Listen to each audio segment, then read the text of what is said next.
Pessoal, boa tarde mais uma vez a todos, a todas que estão aqui.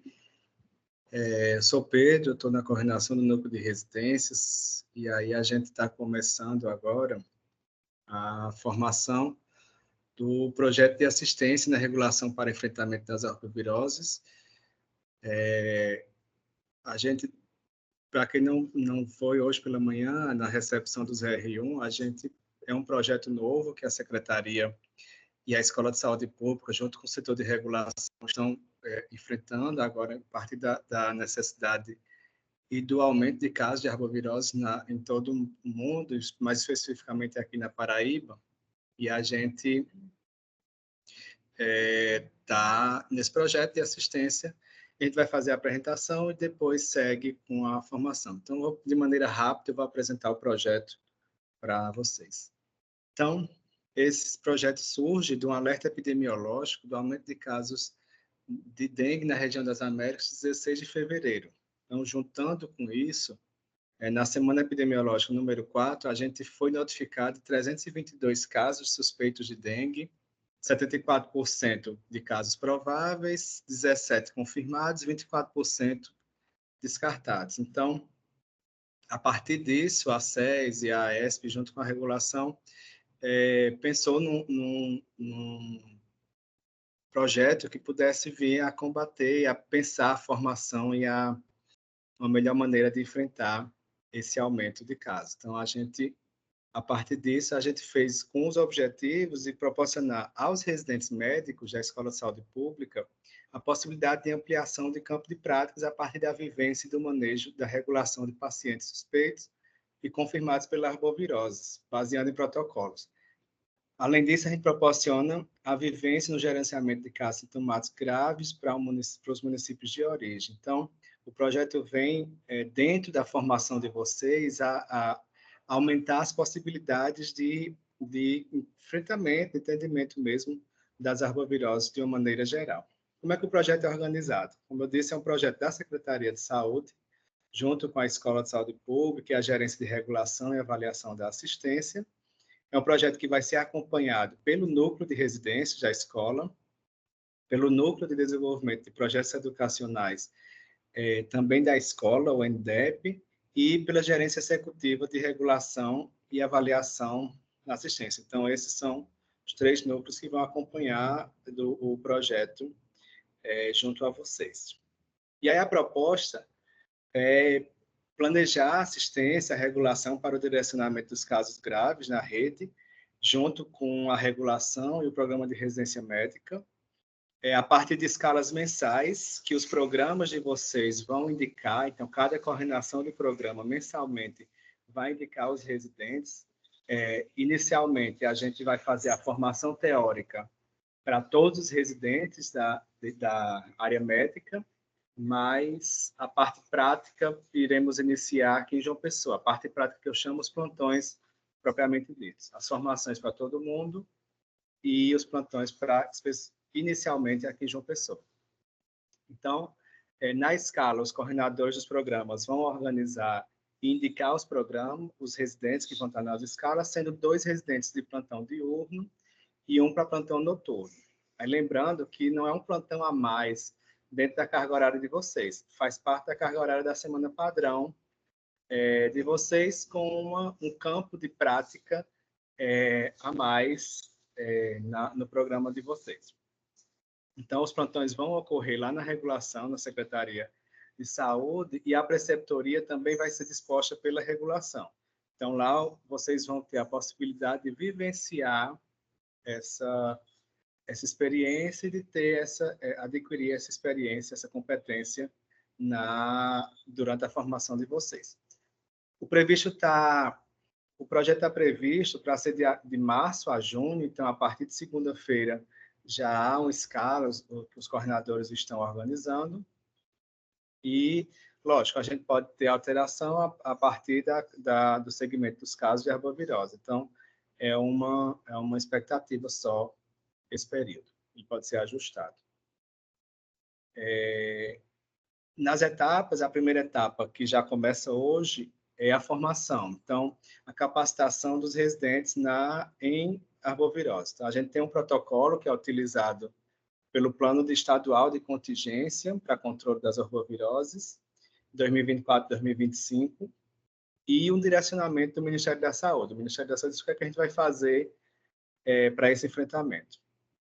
Esses treinamentos vão ser conduzidos pela equipe de regulação e acompanhados pelos núcleos da ESP, e, após a etapa de capacitação, serão acompanhados a equipe de regulação no setor lá, propriamente dito, que é a parte prática que a gente está chamando, e acompanhados pedagogicamente pela Escola de Saúde Pública, os núcleos que eu já coloquei.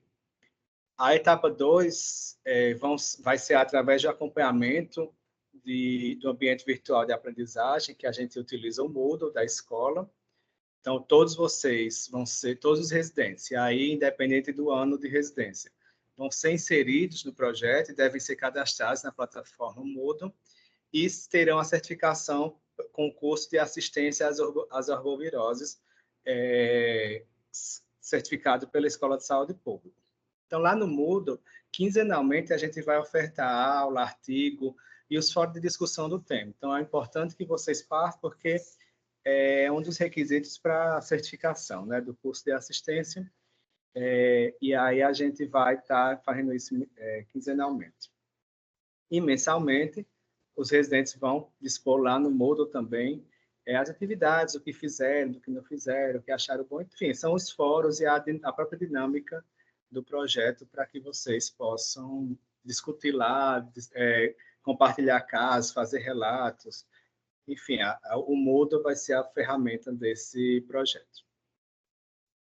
Aí, o que está de atribuição do residente é participar das atividades inerentes lá no setor de regulação, nos dias de plantão. Então, vai ter preceptor lá, vocês não vão ficar sozinhos, os preceptores vão orientar, e vocês, quem está lá no plantão, para os outros que não estão de plantão, participar das atividades de formação, educação permanente e as outras ofertadas, participar dos fóruns criados no Moodle. Então, é uma das questões de avaliação, de participação, vai ser a participação no Moodle, na questão dos fóruns, da discussão lá, e alguma situação adversa que tenha, que não pode ir, que precisou de trocar plantão, isso a gente vai conversando no núcleo de residência com as coordenações de vocês, para a gente ir ajustando.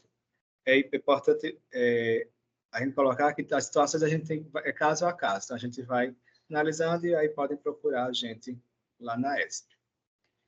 O conteúdo programado preliminar, a gente está chamando preliminar porque a partir das atualizações da arbovirose, ou seja, do Ministério da Saúde, seja da SES, esse conteúdo programático pode ser retificado, acrescido, com alguma novidade ou retirado a partir de alguma atualização. Mas, de maneira geral, vocês vão, nesse curso e nessa formação, vocês vão ver os aspectos gerais das arboviroses, que são os mecanismos imunopatogênicos das arboviroses, o diagnóstico e regulação de casos graves, telesaúde aplicada à triagem e regulação de casos graves de arbovirose e a gestão clínica das arboviroses.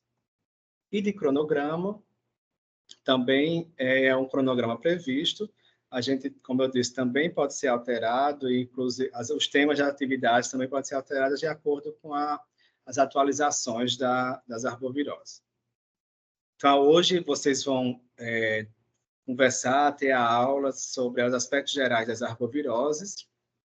Daqui a 15 dias, vai ser colocado no Moodle os mecanismos imunopatogênicos das arboviroses, é o tema daquela quinzena. O curso está organizado em quinzena. Então, cada quinzena a gente coloca o material lá a partir desse dia aí que está no cronograma.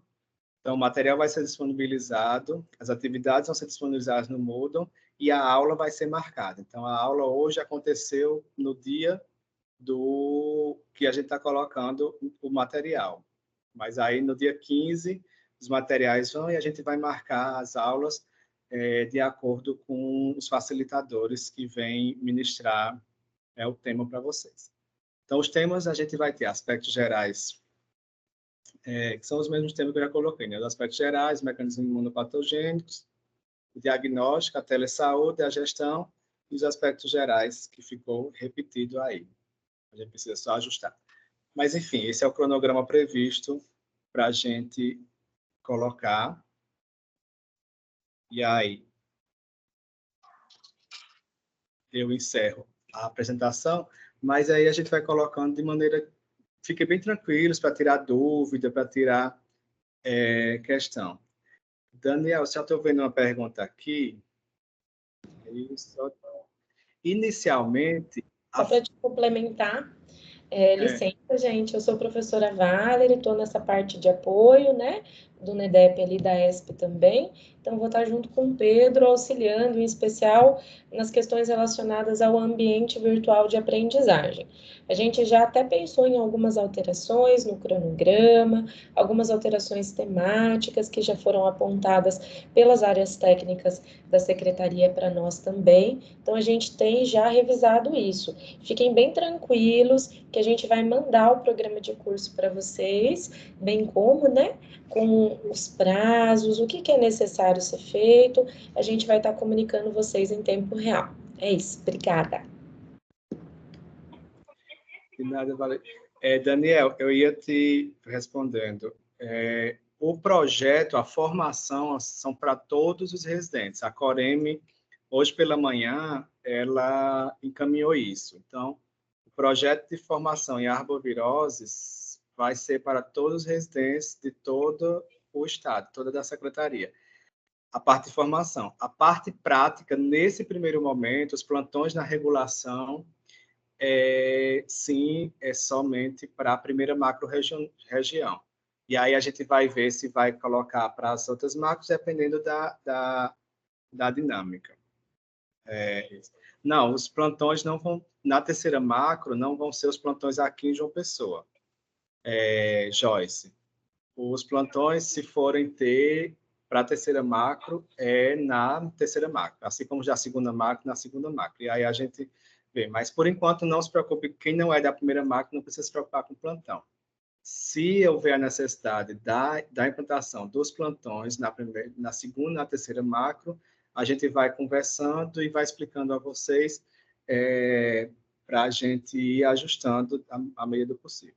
O que a gente precisa frisar hoje, a formação é para todo mundo, isso é fato. Então, a partir de hoje até maio, de 15 em 15 dias, vocês vão ter os temas lá sobre arbovirose para discutir, para participar das aulas. E essa questão. Aí é importante frisar, como a carga horária é obrigatória, e como Valéria disse, vai ser disponibilizado o curso, o plano todo, você já tem esse cronograma certinho. Então, vocês precisam avisar, tipo, Medicina de Família e Comunidade, avisar na unidade que tal dia, nesse horário, vai ter uma formação, o pessoal avisar nos serviços onde estão de plantão, para que não haja aquela questão. Lógico que a gente está em parceria com os coordenadores e com os serviços todos, e aí é uma questão de ajuste mesmo, mas não cabe, vocês que estão na ponta mesmo, é importante fechar isso também, certo? Por enquanto, não tem mais dúvidas aqui no chat, aí eu acho que passo para a Valerie, que aí já pode começar com a professora, né, Valerie? Então é isso. Qualquer coisa, estou por aqui, viu?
Pedro, queria tirar uma dúvida contigo. Pode falar, Lucas. Pedro, agora como é que vai funcionar essa questão? Por exemplo, nós da cardiologia não foi nos passada essa questão dessa carga horária, desses plantões noturnos. Enfim, já temos carga horária aqui nos outros serviços, com plantões da residência. Como é que vai ser feito isso? O pessoal, os nossos chefes, os coordenadores, já tinham ciência desse plano, dessa carga horária extra da ESP, desses plantões de alvovirose? Porque isso foi realmente uma surpresa hoje pela manhã. Foi passado, pessoal, os novos RUs que passaram para a gente. Eu que não tínhamos nenhuma informação disso. O plano de contingência é relativamente novo também, sabe? Só queria ver o que eu estava falando, que apareceu a mensagem de Lucas aqui para mim, mas não foi Lucas? Quem fez a pergunta aí, assim, eu sei que é de cardiologia. Gutenberg, da cardiologia. Gutenberg, certo, Gutenberg. Então, a gente está organizando, certo?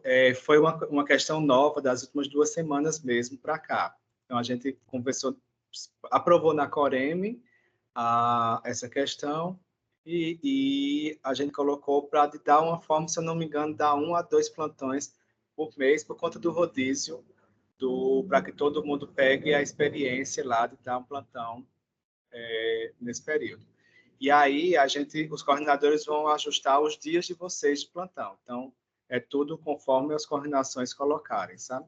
Não tem muito impacto e prejuízo para vocês, não. É sempre num acordo do programa. E tipo, você não pode nesse dia, então você pode trocar desde que seja informado lá para a regulação direitinho pelo coordenador. Mas aí não tem muito problema em relação a essa questão, não, porque não vai causar impacto e faz parte da carga horária. Então, colocar isso. Certo? Então, tem essa flexibilidade, eu posso me dirigir ao meu coordenador, a gente pode, enfim, e se ser comunicado à ESP com antecedência para o melhor para ambos. Tem isso, então, né? Isso. Vocês vão disponibilizar fugiu a palavra, vocês vão disponibilizar uma escala, mas se isso não bater com a escala do rodízio, isso pode ser conversado com o meu coordenador também, né? Pode. A escala a gente manda primeiro para os coordenadores, eles avaliam a escala, fazem os ajustes e autorizam a escala. Uma vez eles autorizados, a gente encaminha para a regulação e aí fica certo. Aí, caso aconteça algum imprevisto naquele dia, aí a gente organiza também. Mas, de toda forma, vai ser sempre negociado com os coordenadores por conta dessas questões dos rodízios dos programas, sabe, Lucas? Gutenberg. Letícia. Beleza, Pedro, obrigado. De nada, Gutenberg. Letícia, as aulas nem sempre serão na sexta, sabe? A ideia é que a gente tenha essa ao vivo, a gente está tentando colocar o cronograma para sexta-feira mesmo, porque a gente entende que nas sextas-feiras os programas estão mais tranquilos, mas sempre vão estar disponibilizadas também na plataforma. E aí a gente vai ver com o pessoal do teu programa, que se eu não me engano é endoscopia ginecológica, Letícia, acho que é. E aí a gente vai organizando e para a gente ir vendo a possibilidade, nesse cronograma, não marcar a cirurgia, tentar marcar a cirurgia para outro dia, mas também, como eu disse a Gutenberg, a gente vai ajustando para não ter prejuízo. Tipo, se a gente vê isso, e aí, de toda forma, as aulas vão ser disponibilizadas no Moodle. Terminando aqui, a gente posta no Moodle também, certo? Aí, a professora Valerie pode ficar... Certo, Letícia. Ela até falou do endereço, né? A gente vai encaminhar o endereço direitinho. Isso, vamos sim. A gente coloca lá no grupo da Coreme e eles repassam, tá? Gente, vamos começar então a nossa parte técnica. Então, como vai ser organizado? A gente tem um momento onde a gente vai ter um convidado super especial para estar iniciando essa abordagem com vocês sobre as arboviroses. E aí, na sequência, a gente vai abrir sim. Eu vou pedir para vocês, quando vocês tiverem dúvidas, para vocês levantarem a mão, para a gente, né, ter a ordem. E se vocês quiserem colocar suas dúvidas no chat, eu vou estar monitorando para captar as dúvidas, para no final poder estar falando com o nosso palestrante. Então, para iniciar essa sexta-feira, esse primeiro momento de capacitação aqui, né? Tanto da Secretaria Estadual de Saúde, junto com a Escola de Saúde Pública da Paraíba. Eu vou chamar o Dr. Lucas, que vai estar falando conosco sobre os aspectos das arboviroses, a questão também desse aumento nos índices que nós temos enfrentado nas últimas semanas, esse aumento que foi alarmante em todo o Brasil, na verdade em toda a América, e a importância da gente ter um plano adequado, o que fazer com isso, né? Fica à vontade, doutor Lucas, é um prazer tê-lo aqui conosco, e qualquer coisa que precisar, estamos aqui à disposição. Boa tarde, pessoal. Tá dando para me escutar, direitinho? Tudo bem. Perfeito. Boa tarde, Vale. Boa tarde, Pedro. Boa tarde a todos, tá? Algumas pessoas aqui eu já conheço, estava dando uma olhadinha, já teve contato aí, tanto na regulação, por parte da Secretaria de Estado de Saúde, né? Outras pessoas aí também já conheço de um tempo atrás também. De início é um prazer, tá? Poder estar aqui com vocês. Agradeço também, principalmente, a oportunidade da Escola de Saúde Pública de estar realmente vendo que isso é uma necessidade importante nesse momento. Nós contamos aí com sazonalidade das arboviroses. Esse ano nós contamos com a maior necessidade ainda, quando a gente pega o aspecto de anos anteriores. Tá? Meu nome é Lucas, tá? Para quem não sabe, eu estou aí à frente da direção geral da regulação do Estado, tá? Onde a gente compõe todo o critério de aspecto regulatório, tanto aqui desde João Pessoa até a Feira dos Índios, ali, Iraúna, a pontinha ali, o oeste do estado da Paraíba, tá? Então, assim, é muito importante, primeiramente, antes de tudo, ele informar vocês e vou estar passando aqui em painel qual a grande necessidade de, no momento, nós temos aí um apoio, tá? Um suporte a mais de vocês nesse momento, tá? E o quanto eu acredito que vai ser enriquecedor também para o projeto de residência de vocês, certo? Isso que vocês, esse aspecto de conhecimento que vocês estarão pegando agora, nesse momento, ele não fica restrito ao ano de 2024, ele não fica restrito ao mês de março. Tá? A dengue, tá? E as outras arboviroses, como chikungunya e zika, elas são doenças sazonais, são doenças periódicas, mas são doenças que elas retornam ao decorrer dos anos, tá bom? Tanto o aspecto clínico dela, como o aspecto epidemiológico também, a gente tem que ter total conhecimento no dia a dia, tá? Como médico, seja como residente de qualquer especialidade. Tá? O paciente com arbovirose vai chegar com infecção, com qualquer outra doença ou patologia que esteja, tá? Deixa eu só ver aqui como é que eu não sou uma pessoa muito boa de informática, tá? Então,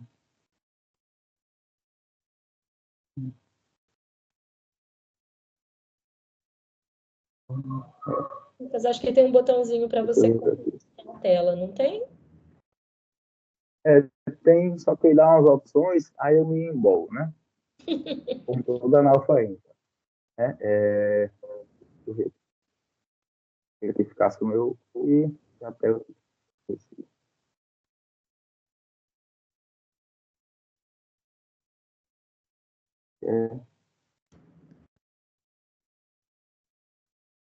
habilitado. O computador estava desabilitado. Tá?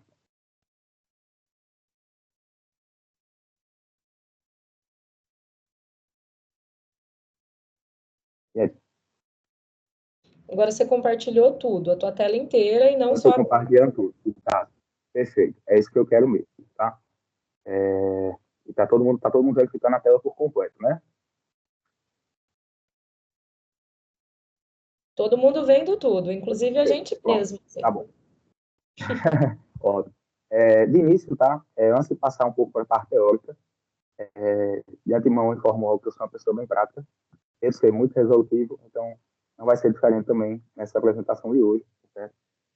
Como vocês podem ver aqui, quero mostrar mais ou menos isso aqui é um panorama do nosso estado hoje, tá? Então, esse primeiro gráfico, ele informa as semanas epidemiológicas em comparação do ano de 2023 com 2024.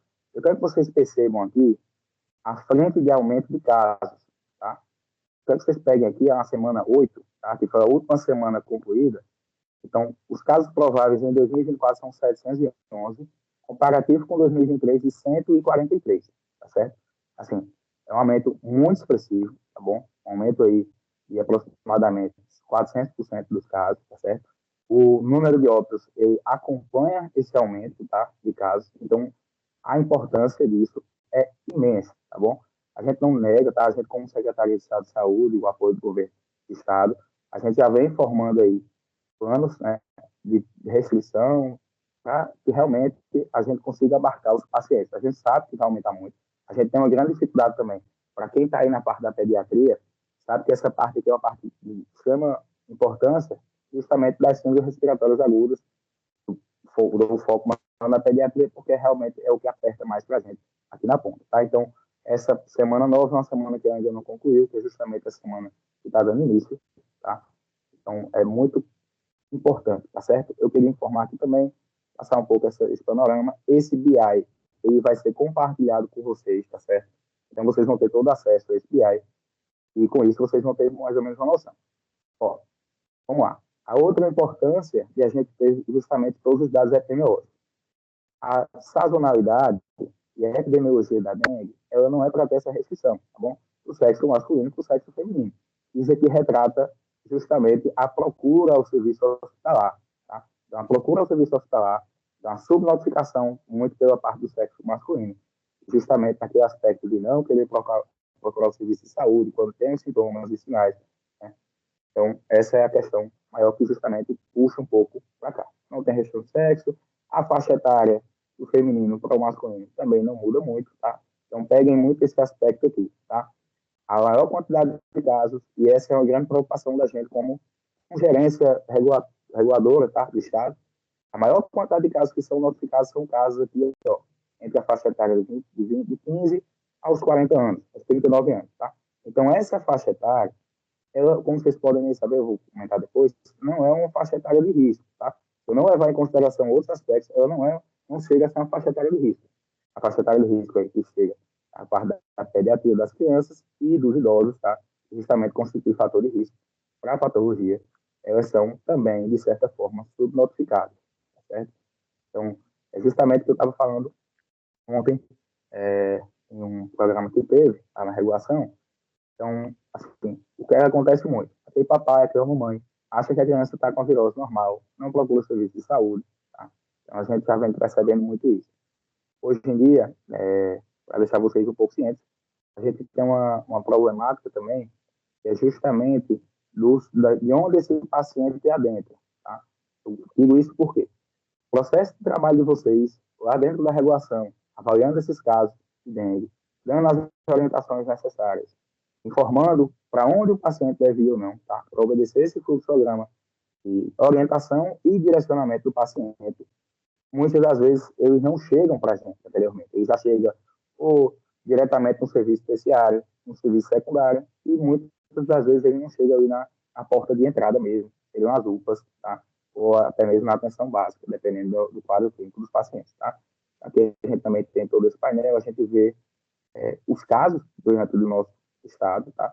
E informar vocês que mais de 75% dos municípios do nosso estado hoje, eles estão, na verdade, em fase de agravamento ou gravidade, tá? Devido à incidência, certo?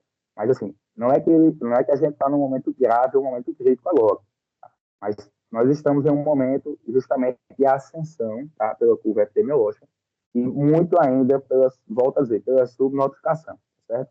Tem muita questão também.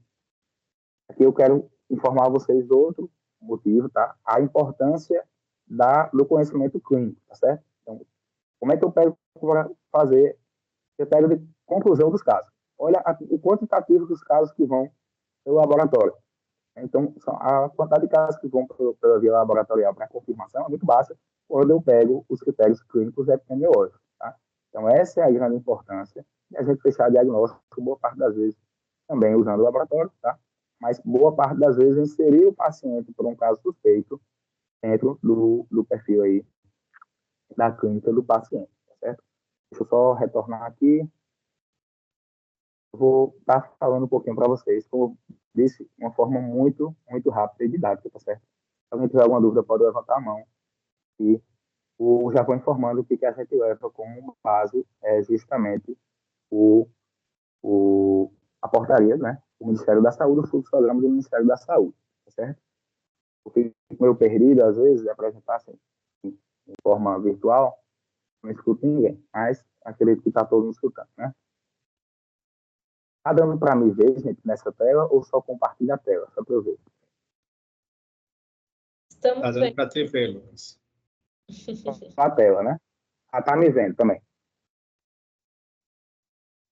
Tá dando para me ver também ou não? Só para eu saber. A gente lhe vê e vê a tela. Pronto, perfeito. Mas eu acho que tu só vê a tela, né? Eu só vejo a tela. Certo. Vamos lá. Coisa rápida, tá certo, pessoal? Então, o primeiro ponto que eu quero tratar com vocês é justamente o diagnóstico da dengue, certo? O diagnóstico da dengue, ele constitui a primeira etapa, que a gente saber se esse paciente ele vai estar dentro da metodologia e da propedêutica para as arboviroses ou não, tá certo?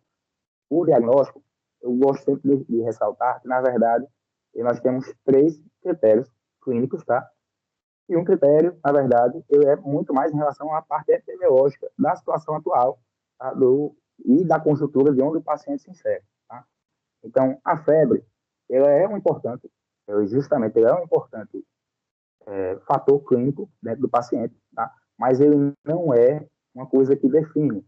Define o quê? Quando eu pego a definição em relação a outros diagnósticos diferenciais. Tá? Então, assim, geralmente nós temos as fases, né, da dengue, eu vou tratar isso com vocês depois, de forma bem sucinta, mas os diagnósticos na suspeita de dengue incluem justamente a febre, os sintomas que a gente chama de sintomas associados, pode ser vômito, tá? E a gente já lembra daquele ponto lá, justamente dos sinais que são sinais de alarme, tá?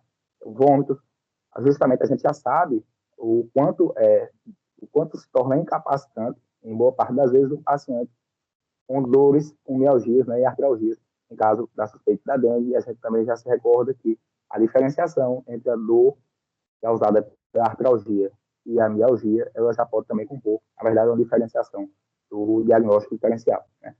Dor retroorbitária e constituição da cefaleia também, principalmente a movimentação ocular, essa dor retroorbitária, tá? Então, a gente também pode ter sangramento espontâneo ou provocado, tá certo? O provocado que seria o sangramento aí, mucoso, justamente com a prova do ácido, ou espontâneo também, com a presença de petequias, tá? Já é um fator também que pode indicar, é um critério clínico aí, um critério clínico diagnóstico que a gente pode estar utilizando também. Essa consideração, como eu falei, da epidemiologia e do local onde o paciente se insere, hoje, nesse momento atual, a situação é de que, na verdade, praticamente toda a população ela está um pouco mais suscetível, né? Algumas áreas a mais, outras áreas a menos. A gente tem aqui dentro, vou falando agora dentro da capital e da segunda maior cidade, né, do segundo maior município aqui do estado, entre João Pessoa e Campina Grande, os dois municípios, tanto já tem óbito, já teve óbito, né, e outro agora está com óbito de investigação também. Então, assim, se a gente tem óbitos confirmados e óbitos de investigações, a gente sabe que, na verdade, existe um subdiagnóstico, tá? Subnotificação. Se a gente tem óbito dentro de determinado município e eu tenho uma quantidade não expressiva de diagnóstico firmado, e eu faço o comparativo com outros estados, em que o quantitativo de diagnóstico já está bem maior, e aí, eventualmente, nem demorou mais tempo para ter o óbito, então a gente tem justamente como estado e como município também o dever, né, o papel de realizar também, de ficar instigando a notificação dos casos, tá? Nós temos a fase febril, porque a fase febril constitui a primeira fase, tá, da dengue. É uma fase que ela constitui justamente o período mais sintomático mesmo, tá? Que é justamente no período que o paciente ele se insere e fica justamente com a suspeita de quadro da arbovirose, tá certo? Então, justamente como eu falei, uma febre elevada, tá certo? E, assim, não de via de regra, mas em alguns casos pode até não ser, mas a febre, geralmente, é o componente do sintoma que mais se manifesta, tá? Dores, como disse, mialgia, artralgias e alguns sintomas associados, tá? Que justamente pode ser com hipotímia, tá? Perda do apetite e tudo mais. E aí esses sintomas até podem até se intensificar no decorrer do tempo, tá? Náusea e vômito é muito frequente, principalmente nas crianças, tá? A população pediátrica é muito comum, tá certo? E aí constitui uma grande dificuldade também, né?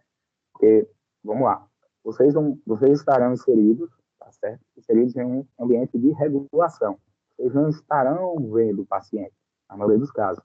Então, assim, é muito difícil vocês abordarem um paciente, definirem uma conduta, definirem uma orientação, quando você não vê o paciente, quando você não toca o paciente. Então, eu digo isso para todos os médicos reguladores que construem a minha equipe, é que você tem que realmente imaginar o paciente na sua frente. Para você imaginar o paciente na sua frente, você tem que ter, de certa forma, uma experiência de paciente previamente que teve essa manifestação. É como eu sempre digo, é muito difícil você regular um paciente via texto, via mensagem, via exame, o paciente está com determinada patologia se você não viveu, e dar orientação se você não viveu aquilo. Mas a constituição de treinamento teórico, que é justamente uma das grandes funções da ESP, né, que exerce com a maestria, é justamente esse conhecimento teórico para que essa dificuldade ela não esteja imposta. Tá? Então, assim, lembro que eu disse a vocês, eu tenho diversos diagnósticos diferenciais com a dengue, tá? E aí eu reitero também, não só dentro das arboviroses, tá? Desde chikungunya e zika, tá? Desde o modo de contaminação, horizontal, vertical, até a questão por relação sexual também. Mas, assim, eu boto muito essas doenças, porque são doenças que, todas, se você ver aqui, todas elas têm febre. Né? Então, foi o que eu disse no início. A febre é um sintoma que ela aparece, tá? Logo do início, chega com a febre alta, mas ela não constitui uma coisa, um motivo em que eu possa dizer que aquele paciente é dengue ou não. As doenças febris, elas constituem uma gama de doenças. Tá? Então, eu sempre peço assim, que a gente tente colocar muito como sintomas que a gente possa definir como sintomas distinguíveis, tá? Sintomas distinguíveis esses que eles começam a fazer a alteração para que a gente possa chegar no diagnóstico preciso, tá certo? Eu lembro que depois eu vou falar também justamente da questão de como a gente chega nesse diagnóstico preciso, tá?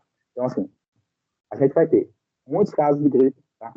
Então, essa época de resfriado agora, a gente ainda não começou, mas a gente também já está dando o start, né? A gente, como secretaria, a gente já está dando start de plano de contingência para justamente esses casos aí que vão estar vindo.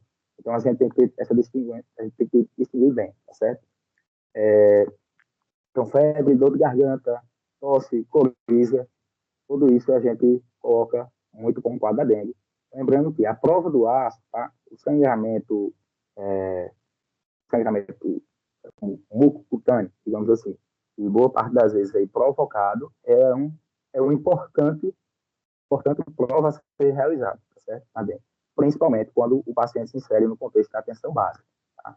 Eu não sei se já foi passado para vocês, mas o planejamento, na verdade, do Estado, da Secretaria de Saúde, é que esse programa ele seja inserido, ele vai ser inserido, não só no paciente que está no serviço de saúde especializado, como o UPA, ou até mesmo no hospital, tá? Mas a gente vai estar abrangindo aí também os pacientes, quando tem necessidade do profissional estar solicitando uma avaliação na atenção básica, tá? E quando ele tem justamente uma forma de solicitar. Só falando para vocês também, eu não sei se vocês já sabem, até mudando um pouco aqui, dando uma pequena pausa, a gente também constitui lá na central, tá já hoje funcionando com o Disque Dengue, Alô Dengue Saúde.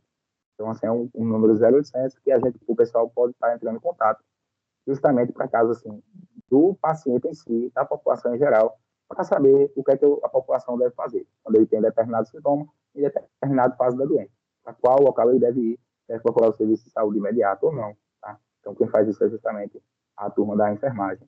Tá? Então, sempre tem enfermeiro lá, sempre não, perdão, de 8 da manhã até as 18 horas, tá? De todos os dias da semana, e fazem esse justamente como se fosse uma espécie de triagem, tá bom? Então, algumas diferenças também, aí, dengue geralmente não cursa com sudorese, tá? A frio justamente pega a malária, a febre amarela a febre amarela, justamente, ela pode dar insuficiência hepática, pode ter rompimento também, de, de, de, pode ter rompimento de bilirrubina e tudo mais, na dengue? Não. Febre de bilirrubina geralmente é muito difícil, certo? Então, se atentar muito à questão da leucopenia na dengue e do aumento de hematócrito, tá? Justamente, acaba falando bem aflorado aí, favorecendo bastante a fechar o diagnóstico, tá certo? Tem também justamente os outros diagnósticos diferenciais da arbovirose, eu vou estar comentando com vocês posteriormente, tá? Então, a imagem da dengue que a gente vê é justamente a imagem que eu posso ver, tá? Então, os sinais. Então, geralmente o exantema, tá? Então, as erupções cutâneas, elas nem sempre estão presentes, mas boa parte das vezes estão, tá? E aí, justamente, a gente pega muito isso durante o período da infecção, tá? As petecas, elas pegam um pouco mais aí um tempinho depois, tá? Não sendo nem sempre na fase febril, mas pegando um pouco mais a segundo período da fase, tá? E aí, justamente, quando o paciente não tem esses sinais, o dever da gente, tá? Como reguladores, como médicos que estão dando suporte a essa assistência, é de justamente instituir que o paciente ele passe pela prova do ar, certo? Como eu falei para vocês, nós constituímos, na verdade, o Brasil, de forma geral, nós estamos inseridos em um local que nós temos a fragilidade muito grande para o AEVG, tá? Então, assim, a gente tenta, de todas as formas, tentamos diminuir o critério de infecção por meio de prevenção primária, tá? Com várias alternativas, seja com o pessoal disse, fumacê, hoje a gente está começando também com a nova linha de prevenção primária, que são justamente os vasos, né? Que estava até então, até o ano passado, estava só em estudo, esse ano a gente já vai estar fazendo a aplicação, aqui do estado também já vai estar fazendo, tá? Então, as áreas, a gente está dentro das áreas, dessa área endêmica, a gente está dentro da sazonalidade, a gente sabe que a doença ela vai chegar, tá certo? Como já chegou, e agora é só aumentar. Então, o acompanhamento ele é fundamental, certo? Através da epidemiologia que a gente consegue ver, e isso é a turma da epidemiologia que consegue passar bem direitinho todos os dados para a gente consegue ver aonde a gente vai chegar. É importante para a gente se prevenir, tá? Nós temos aí a avaliação, tá? Justamente no contexto de diagnóstico, tá? Então, nós temos a presença de ter que fazer a realização de testes rápidos, nós podemos fazer também a realização de hemograma e exame de imagem, tá? Então, vamos lá. Teste rápido. A gente tem que se ater muito, tá? Acredito que boa parte do pessoal já sabe, das fases em que eu posso fazer o teste, tá? Então, o RT-PCR, primeiro ao quinto dia, tá? O RT-PCR após o quinto dia, geralmente fica um pouco mais complicado, não tem uma especificidade muito boa, perdão, não tem um bom critério aí, o classificatório de dar positivo ou negativo, podendo até mesmo dar falso negativo, tá? Então, RT-PCR e imunológico também, tá? Então, quando eu passo daí do quinto dia, aí geralmente a gente já pode fazer o ELISA, tá certo? Então, isso é importante porque se o paciente chega, a solicitação vai chegar para vocês informando a quantidade de dias que o paciente começou o início dos sintomas. Então, é função de vocês, tá? Vamos se lembrar. Nós não estamos, quando a gente está dentro da regulação, a gente não pode contar. O profissional que está solicitando, ele sabe o tanto quanto você sabe, ou sabe o que é para saber, tá? Infelizmente, nós não moramos na Disneylândia, né? E nós não moramos em um canto que tudo é perfeito. Então, a gente tem que contar como se vocês fossem, na verdade, uma luz, uma espécie de salvação naqueles casos em que o pessoal está pedindo ajuda, tá? Então, é a obrigação de vocês de saber tudo, tá certo? Ou quase tudo, para que possa ser, para que o solicitante ele possa ser bem atendido, tá certo? Então, a questão do hemograma, nós temos aí, justamente, leucopenia e a trombocitopenia, e aumento do HP, tá? Do hematócrito, aí, até constituindo uma função de um critério que pode prevalecer o pior prognóstico, né? A pior entrada justamente para a classificação mais para dengue grave. Então, quando é que eu solicito o hemograma? Os pacientes do grupo A, eu vou falar posteriormente com vocês, pacientes do grupo A, eles, no início, eles não têm necessidade, tá certo? Então, eu vou estar falando aqui no próximo slide, próxima apresentação. Justamente, quem é grupo A, quem é grupo B, C ou D, tá? Que seria bem grave. Então, os pacientes do grupo A, eles não precisam desse hemograma. Os pacientes do grupo B é mandatório o hemograma pelo Ministério da Saúde, mas aí vai depender justamente se vai ser no momento com a maior celeridade ou se ele conseguiria fazer de uma forma um pouquinho mais demorada, tá? Exame de imagem, ultrassonografia, tá? Então, ultrassonografia e radiografia, pacientes do grupo C e D é mandatório fazer, certo? Radiografia justamente para radiografia de tórax, tá, pessoal? Justamente para avaliar a presença de derrame pleural ou presença de algum outro líquido, certo? E a ultrassonografia abdominal para justamente avaliar a presença de hepatomegalia, megalia ou até mesmo presença de líquido acítico, tá? E outras afecções, certo? C e D tem que botar, tá? Então, paciente C, eu estou falando para você justamente, isso aqui é mandatório, tá? Se tem na unidade ou não, vocês vão ter que estar cientes que a avaliação de vocês é que o paciente realiza, tá? Então, se ele não está naquele momento, no local que ele conseguir realizar, ele tem que direcionar para o local que ele possa realizar, certo? Então, o tratamento, tá, da dengue de início, vamos lá. De início, o paciente é hidratação, tá? Então, a hidratação, ela vai ser justamente a depender da classificação do que o paciente se insere. Então, se vai ser uma hidratação oral, tá? Ou vai ser uma hidratação venosa, tá? Então, assim, a dengue, o pessoal diz que dizem assim, né? Rapaz, a dengue é uma doença que não tem o que fazer, né? Mas, na verdade, é uma doença que tem o que fazer e tem muito o que fazer, tá? Então, o manejo da dengue, do tratamento em si, é um manejo que não é 100%, digamos, ele não tem justamente um manejo 100% findado, como se fosse uma fila, porque vai depender muito da evolução da doença, tá? Então, a doença ela tem que ser tanto individualizada e tem que ser manejada devido à individualização, tá bom? Então, o manejo da febre com sintomático e tudo mais, e o monitoramento do paciente frente justamente a saber se o paciente ele tem teor de piora ou não, tá? A prevenção e controle, como disse a vocês, justamente nós temos a vacinação, né? No momento, a realidade é que foram distribuídas poucas vacinas, tá? Isso é ciência de todo. A gente tem realmente uma perspectiva aí. A gente espera que tenha esse aumento das vacinas, tá? E espera também que tenha aumento aí, esse spread entre as idades, tá? Porque realmente fica uma população, boa parte da população não assistida, né? A maioria da população não assistida, mas assim, digamos que, eu volto a dizer, sempre, a dengue nunca vai nos pegar de surpresa, tá? A gente sabe que vai chegar. A questão é que realmente nós tivemos aí as sorologias e a gente já tinha um tempo aí sem receber, tá? A 3 e a 4, agora a gente tá realmente, a gente já sabe que está chegando aqui. A gente não conseguiu separar ainda, tá? Mas a gente sabe que Pernambuco já teve a DEM4, então já foi conseguido fazer a separação no laboratório. A gente sabe aí que muito provavelmente está aqui dentro da Paraíba, está faltando justamente a gente fazer a separação, tá? Vou estar passando aqui para vocês, é só vir para cá e vir para cá, tá? Então, a fase febril, nós construímos 3 fases na dengue, né? A fase febril, certo? A fase de efervescência e a fase de recuperação, tá bom? Então, a fase febril é como disse a vocês, é aquela fase, já como eu falei, a fase que ela vem muito com os sintomas. Então, os sintomas que elas são marcados por sintomas abruptos, tá? Geralmente sintomas abruptos, e isso é uma coisa interessante para a gente fazer diferenciação diagnóstica entre outras patologias, tá? Febre realmente, geralmente alta, tá? Sintomas, mialgia, artralgia, anemia, hipotímia, náusea, vômito, tudo isso. Pode incluir diarreia, tá? Vamos se lembrar também dos sintomas aí que realmente não estão muito característicos da dengue, justamente para afastar. Do retroorbitário, está lembrando principalmente mobilização ocular, certo? E também é interessante, pessoal, isso acontece bastante, né? É a criança que chega com dor retroorbitária, mas não tem outros sintomas. Vamos ver, às vezes, geralmente o uso indevido de óculos, né? E alguns aspectos de leitura também, justamente, principalmente as crianças aí que estão entrando na fase escolar, é uma coisa que acontece bastante, tá? Então, a fase crítica, tá? Justamente, ela tem uma descendência da febre.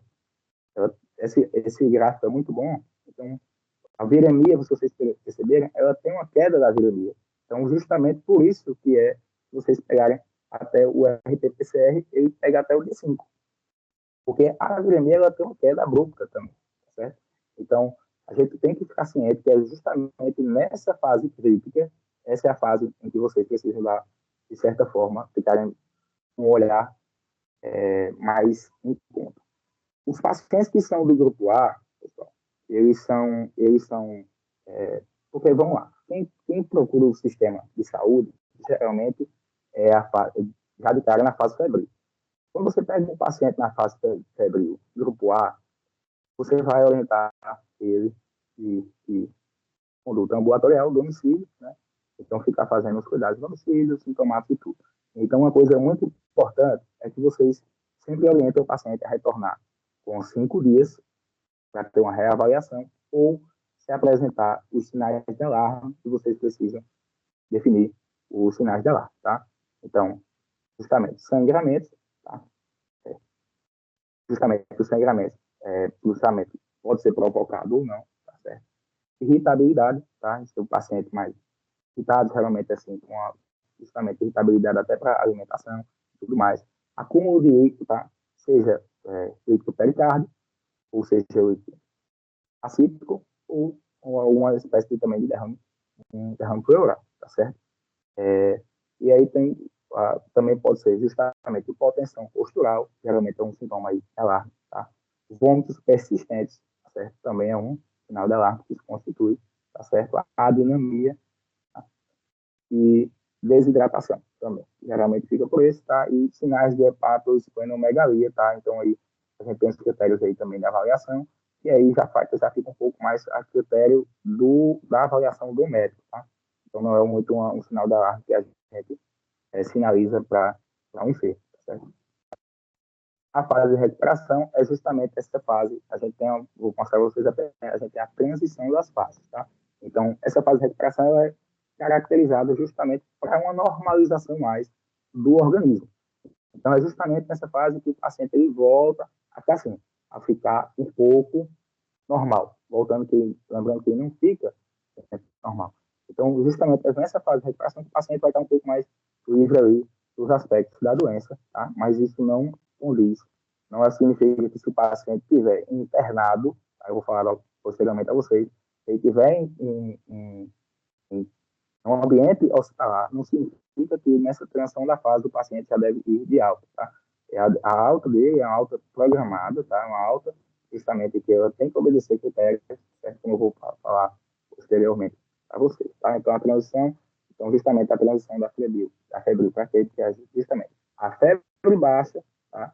E aí justamente o paciente acha que a febre baixou agora, as coisas vão melhorar, mas na verdade é justamente aí que é um período crítico, tá? Já diz, é justamente a presença dos sinais de alarme, tá? Os sinais que a gente realmente mais teme, que o paciente vai evoluindo para uma transição de grupos que tem um pior desfecho do dado, tá? Então, a fase de recuperação justamente é a melhora dos sintomas, tá certo? A progressão, estou falando para vocês, mais ou menos um contextozinho, certo? Então, a gente tem que ter justamente o que é que a gente faz com o médico regulador. A primeira fase, que é a fase febril, é a principal fase para a gente ter uma avaliação, tá, de resposta, tá? Tem uma avaliação dessa resposta e a avaliação do enfermo, certo? A câmera tem parte aqui de rigor, ter uma avaliação melhor do enfermo e poder definir o paciente, em que grupo o paciente está. A partir daí, a gente dá o segmento ao paciente, tá? A decisão do manejo, ela fica muito na parte da fase crítica, tá? Que é a fase de despreversência. Então, é justamente nesse momento também que ela pode ter uma transição de grupo, tá? E é justamente nessa transição de fase, a gente pode ter uma transição de fluxo. O que significa? Às vezes, é justamente na fase de efervescência em que a gente altera o grupo do paciente. Aquele paciente que não precisaria de internação, ele vai justamente ser internado. É nesse momento, a transição de fase febril para a fase crítica, em que a gente tem o maior número de internação do paciente. Tá? O paciente está mais sintomático, mais de sintomas leves na primeira fase, e ele passa a ter sintomas um pouco mais severos na segunda. Severos por quê? Severos por lesão orgânica. Tá? Então, é justamente nesse momento que a gente tem que ter um manejo, e eu volto a dizer a vocês. Não hesitem. Orientem ao quem estiver lá na ponta, solicitando, orientem que o paciente tem que ter um retorno ao serviço, tá? Perdão. O paciente não pode ser simplesmente avaliado e jogar, tá certo? E aí, depois a gente, o restante é sempre feito para a gente ter estudo dos casos, tá? Fazer a avaliação epidemiológica e aprimorar o cenário futuro da próxima sazonalidade, tá certo? Então, vamos lá. O paciente que se encaixa no grupo A, tá? A gente está dando só, se alguém puder só dizer que está dando para escutar direito, né? Porque senão eu me perco. Se puder só dizer oi.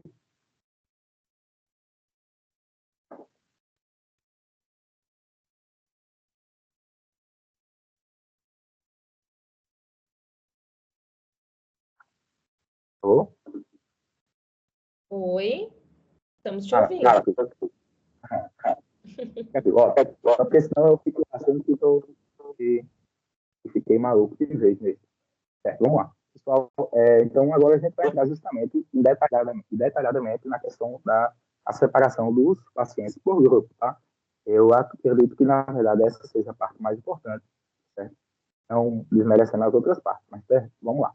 Pacientes do grupo A. Os pacientes do grupo A são pacientes que têm o caso suspeito da dengue e sem sinais de alarme e sem estar dentro do grupo de risco, tá certo? Então, são pacientes que justamente eles estão fora do grupo de risco, fora daquela população de risco, tá? Então, a gente exclui aí pacientes imunossuprimidos, crianças, idosos ou pacientes com múltiplas comorbidades, tá certo? E aí tem um caso de suspeito de dengue, então a gente bota os critérios clínicos, tá? E aí, de avaliação de sinais de sintoma, e a gente encaixa esse paciente nesse grupo. O que é que a gente vai fazer por esse paciente, tá certo? O manejo do paciente é ambulatorial, certo? Até que se prova o contrário. A hidratação dele é oral, tá bom? Também, posteriormente eu vou estar falando. E a gente tem que recomendar que o paciente, a gente vai aconselhar, na verdade, que o paciente ele, que a gente faça a notificação de caso suspeito de dengue e orientar e, na verdade, o paciente também, posteriormente, se necessário, ele precisa fazer o teste. Tá? Pelo Ministério da Saúde, não é um caso, não são casos que ele precisa fazer o teste naquele momento. Por exemplo, no caso que ele tiver com poucas quantidades de dias, ele não precisa fazer obrigatoriamente o RT-PCR, certo? Assim como o do grupo B também. Então, acompanhar os sinais e sintomas, então, prescrição de sintomático, tá? Prescrição de hidratação via oral e o principal, tá, gente? O principal nesses grupos A e B, justamente falar sobre os sinais de alarme, tá? E retornar ao serviço assim que tiver os sinais de alarme. Aqui eu coloquei para vocês justamente um panorama de como a gente vai estar funcionando, tá? Nós temos, o estado é dividido em 3 macro-regiões hoje em dia, tá certo?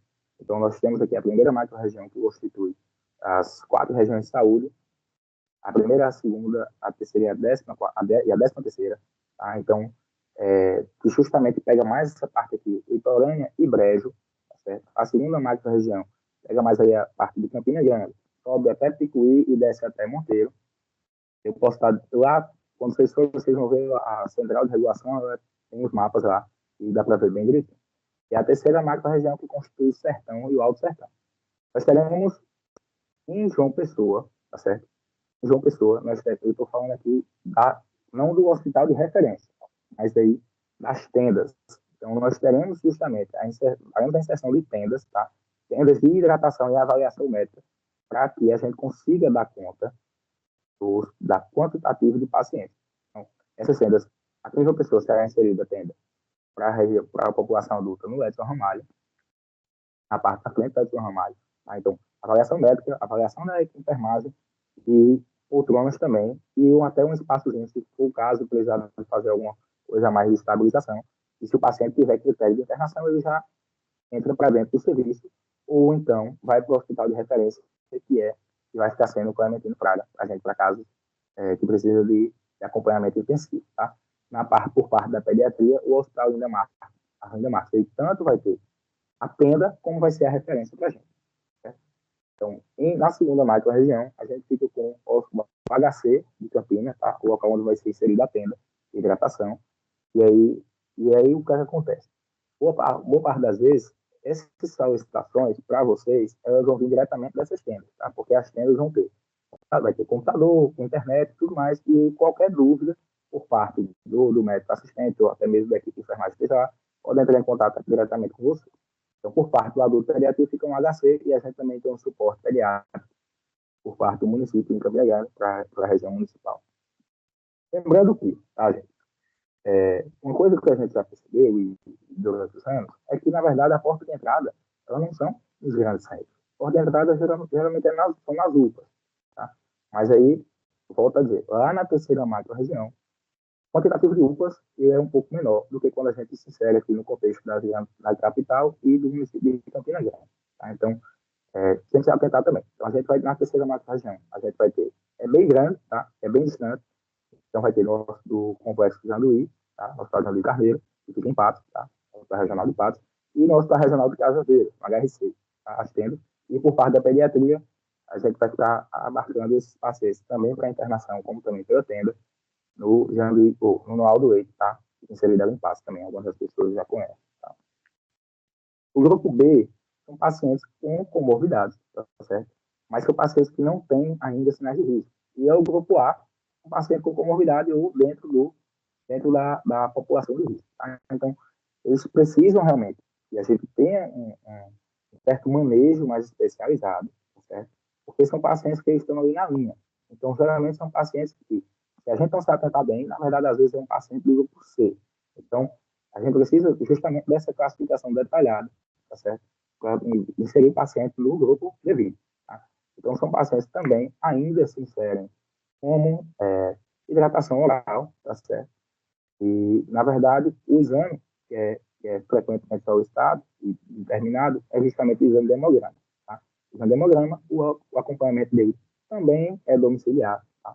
E volto a dizer a vocês, com pedida, vocês têm que solicitar o retorno do paciente caso apresente sinais de gravidade ou caso tenha passado 5 dias, tá certo?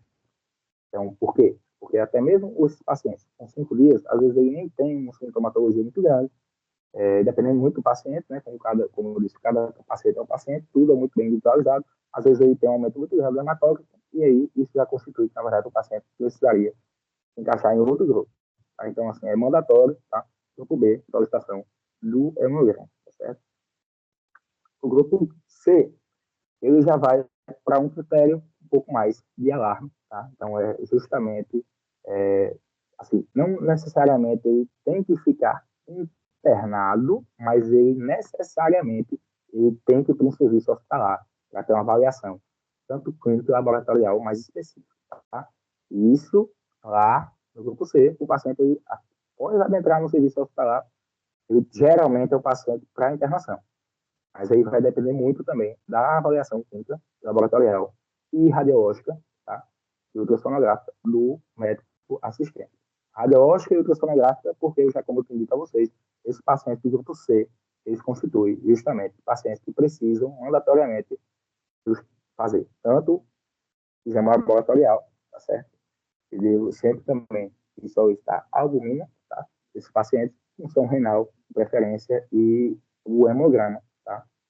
E esses pacientes, eles têm sim também que fazer a solicitação. Vai depender do tempo de doença, tá? Ou do RT-PCR, ou do ELISA, tá? Então, são pacientes que, na verdade, eles já precisam de um acompanhamento melhor, tá? Geralmente são pacientes que eles estão ali no início da transição, daquela transição, até mesmo da transição da fase febril para a fase crítica. Então, são pacientes que geralmente não, em boa parte dos casos, eles podem estar evoluindo para a fase do grupo D, tá? Eles também estão bem migrados, a gente não quer. Então, realmente, por isso que é tão importante ficar em critérios de hospitalização, internação, para que fique fazendo um monitoramento melhor, mais adequado do paciente. Cuido que a hidratação já é endovenosa, tá, pessoal? Aqui a gente não vai botar o paciente para ficar tomando água, somente água via oral, tá? Uma coisa não exclui a outra, mas aqui é o paciente que ele tem que fazer fluidoterapia por via intravenosa, tá certo? E o paciente, como eu disse a vocês, o paciente tem que ficar com uma monitorização contínua e fazendo exames seriados ao decorrer da internação, tá certo? E o paciente, eu volto a dizer, tá certo? São pacientes que, na verdade, os pacientes do grupo C são pacientes, muitas das vezes, que se encaixam já aí, não só em conjunto com os sinais de gravidade, mas muitas das vezes são pacientes que já têm múltiplas comorbidades. Então, assim, principalmente o paciente, vou até informar vocês, na verdade, os óbitos confirmados aqui, até tomei um susto, são óbitos que, na verdade, não são daqueles pacientes que são somente os idosinhos. Tem um paciente de 30 anos aí, que foi o que teve óbito confirmado, tem paciente de 20 e poucos anos que está em óbito em investigação. Então, assim, a gente não pode ficar se atento somente pelo fator de risco do paciente, pela idade, digamos assim. Né? Então, assim, a gente sabe hoje em dia, a população de risco, a gente constitui, pelo protocolo do Ministério da Saúde, que seriam as o imunossuprimido, o idoso e a criança, mas tem diversas patologias, né, que podem deixar o paciente com múltiplas comorbidades. E aí esse paciente, geralmente, ele também não tem uma idade muito elevada.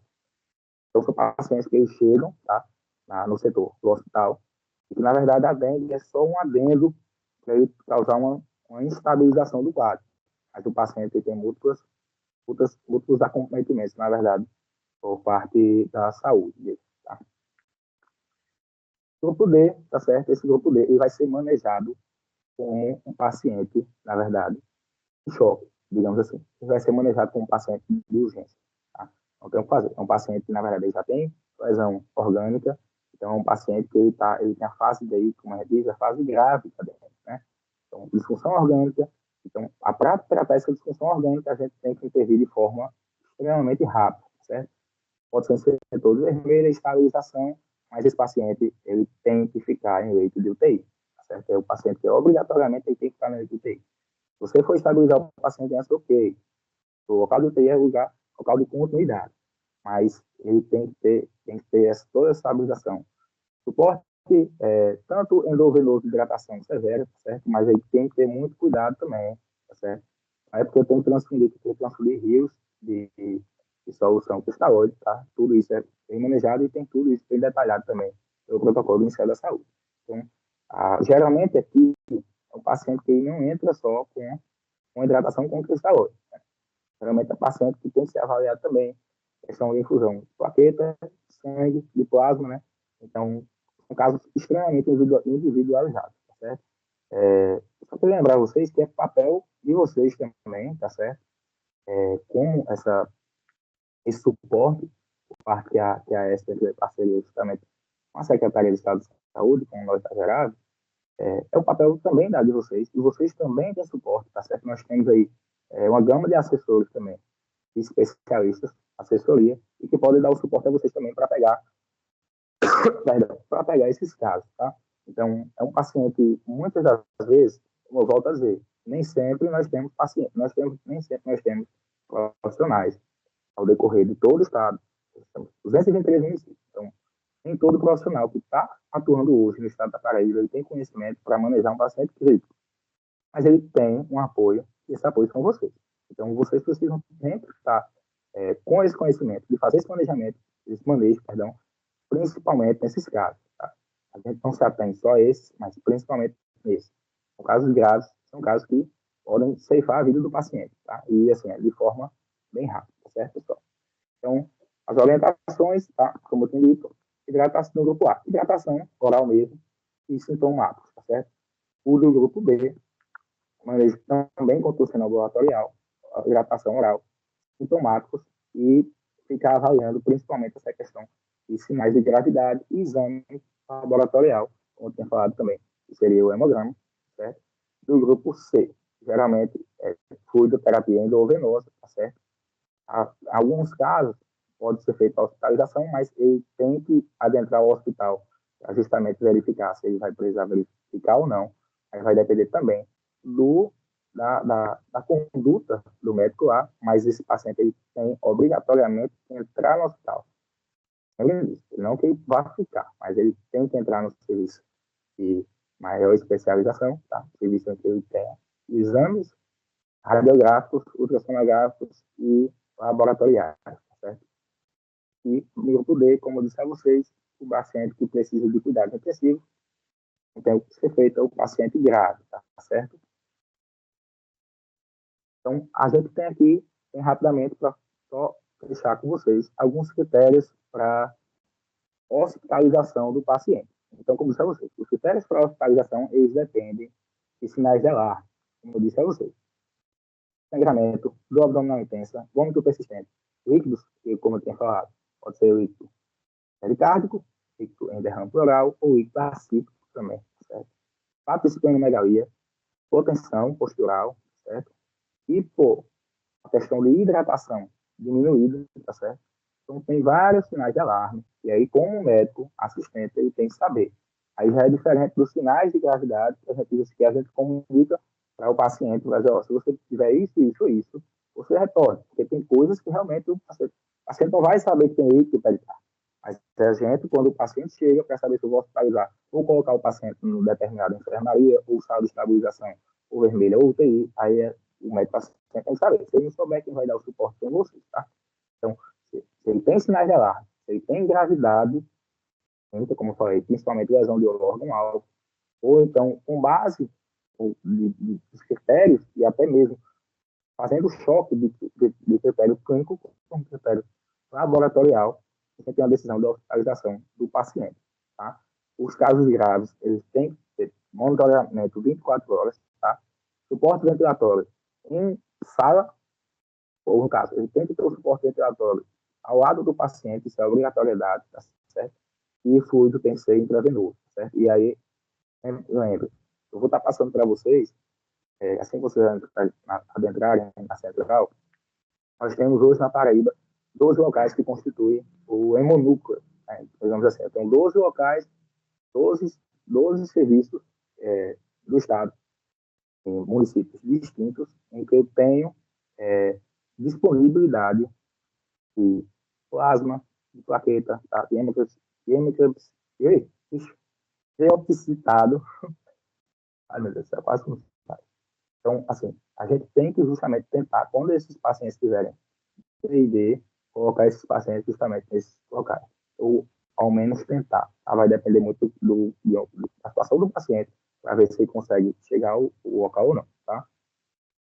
Critérios de alta, tá? Então, assim, esse paciente, ele tem, principalmente, alta hospitalar. Então, quem é que eu vou dar alta hospitalar? O paciente que foi internado, tá? Então, eu estou falando aqui do paciente que estava com instabilidade hemodinâmica.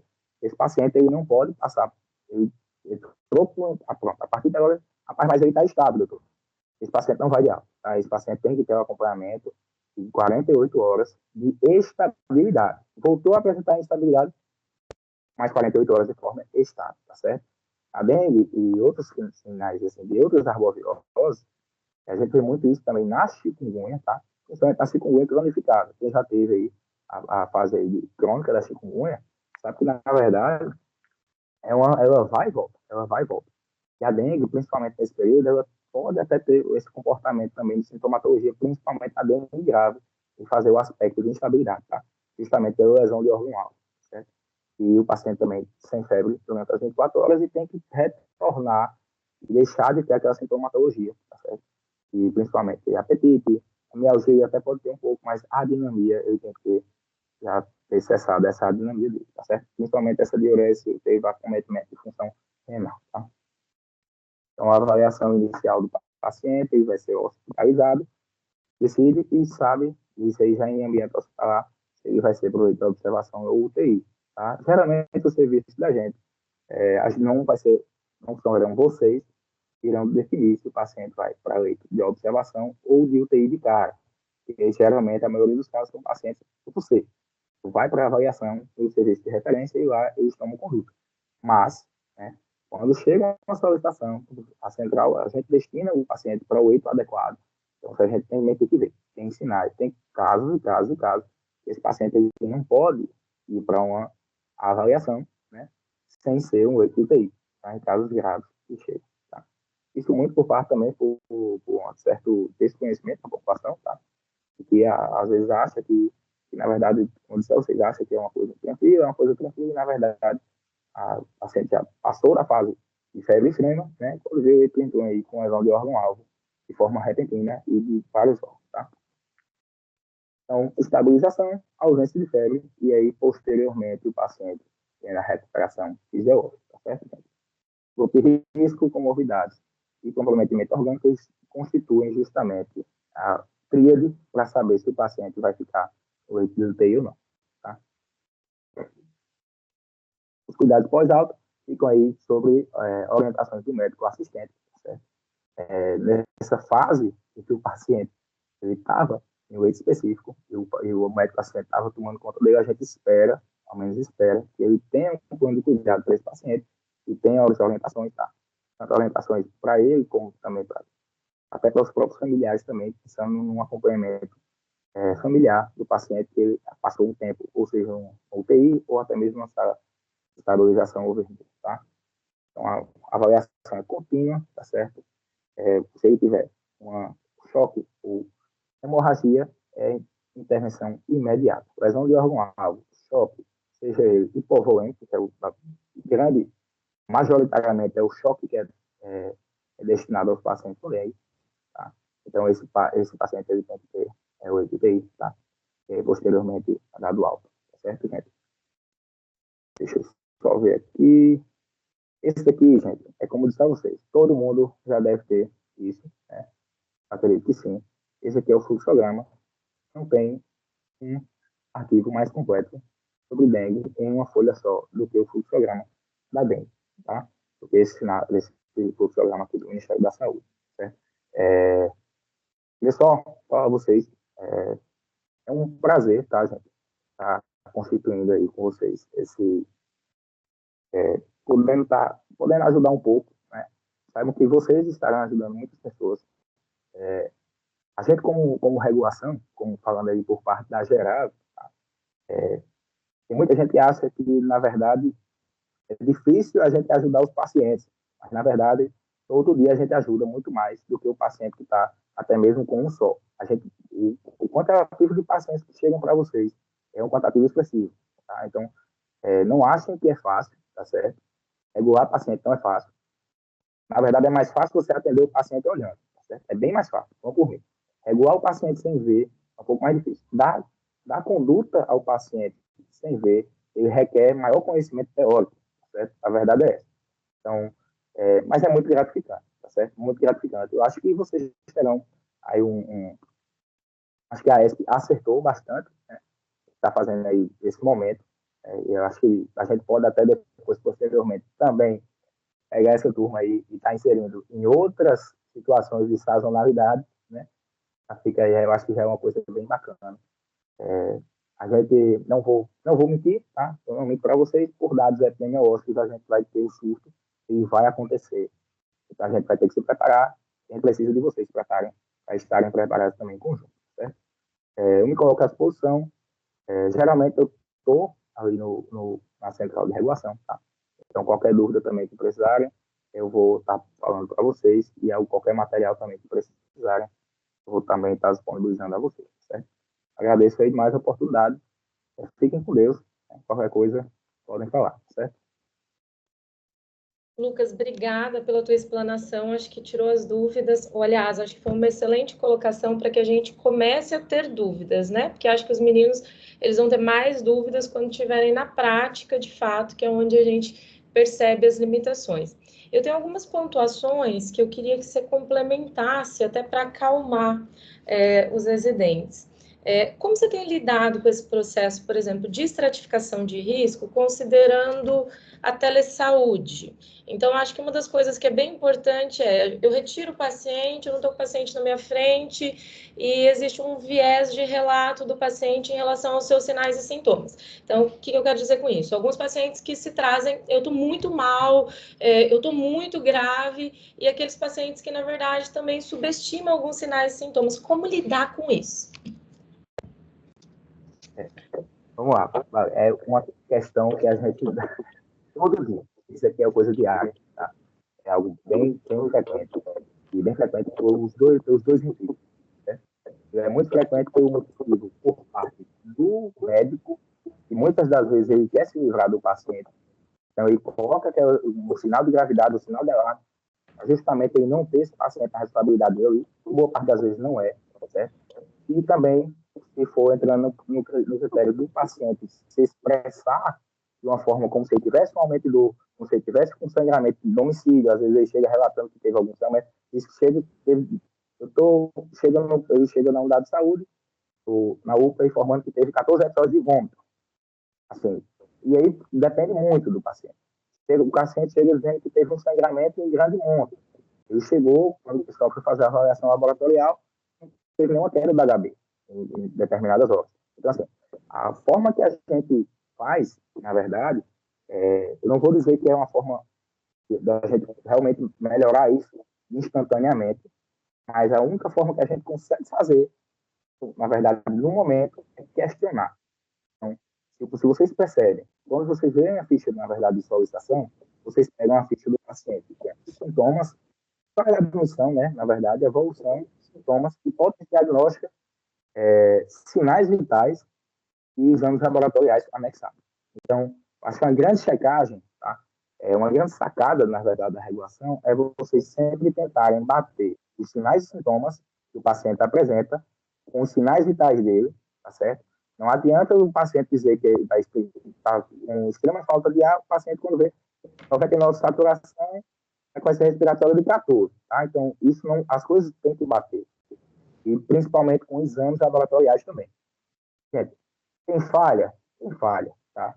A gente, o processo regulatório, ele tem a falha porque existe esse viés de não ter o acompanhamento do paciente logo. Mas, assim, justamente, eu peço muito à equipe, sempre conteste.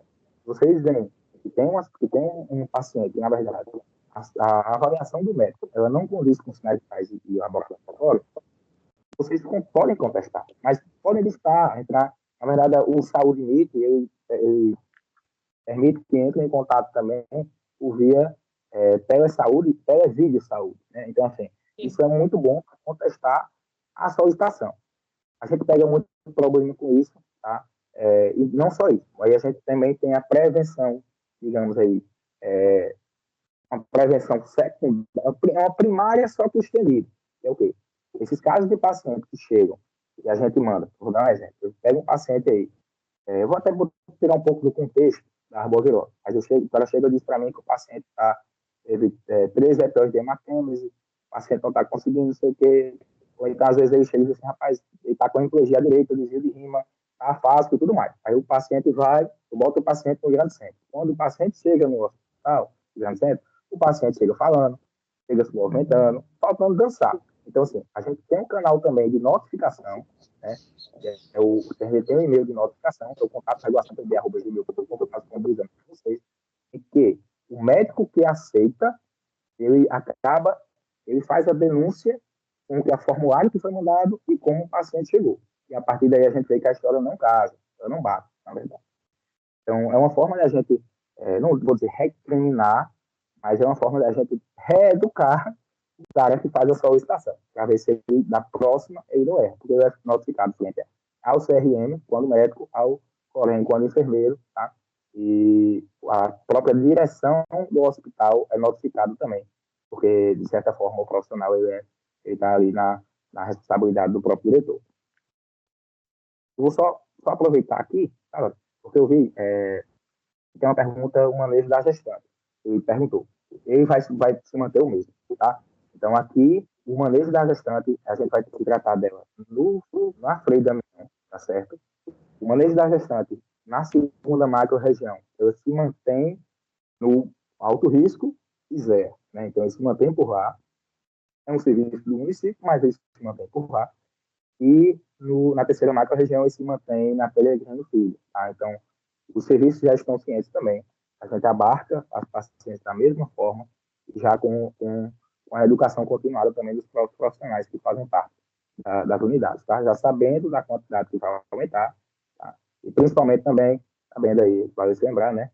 As alterações aí de formação neurológicas, justamente dos pacientes quando tem uma suspeita de Zika, uma transição vertical, para não ter a questão da microcefalia aumentada, como a gente teve em anos passados, né?